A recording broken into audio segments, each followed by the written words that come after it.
Let's take a look at how we would multiply two numbers that are written in scientific notation together. So let's take, for example, 1.6 times 10 to the power of 4 multiplied by 2 times 10 to the power of 3. So the first thing I would do is just rearrange it. So we have our two mantissas here at the front and then times 10 to the power of 4 at the back.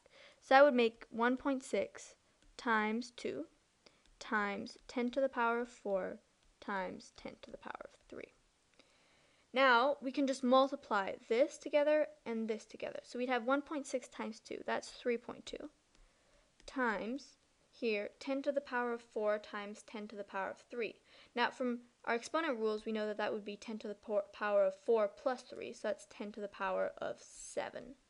So this is our answer. Now in this case we multiplied them together and we got an answer in scientific notation. Let's take a look at this one. If we had 3 times 10 to the power of 5 times 5 times 10 to the power of 2.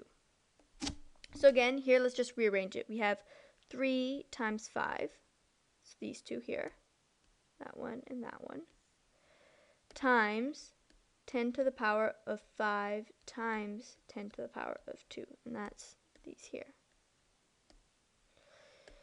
So if we now combine these, that would be 15 times 10 to the power of 5 plus 2, so that would be 10 to the power of 7.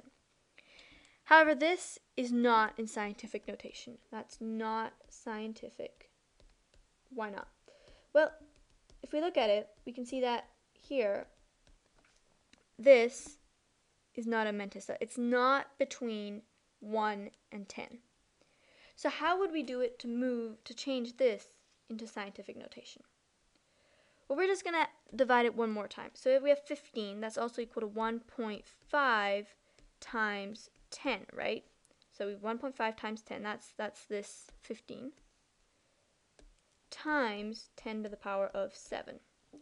So that's really equal to 1.5 times 10 to the power of 1 plus 7, 10 to the power of 8.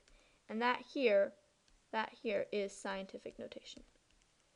So every time you multiply two things that are in scientific notation and you want something in scientific notation, you need to make sure that your answer is in scientific notation, even if you had two things scientific notation multiplied together.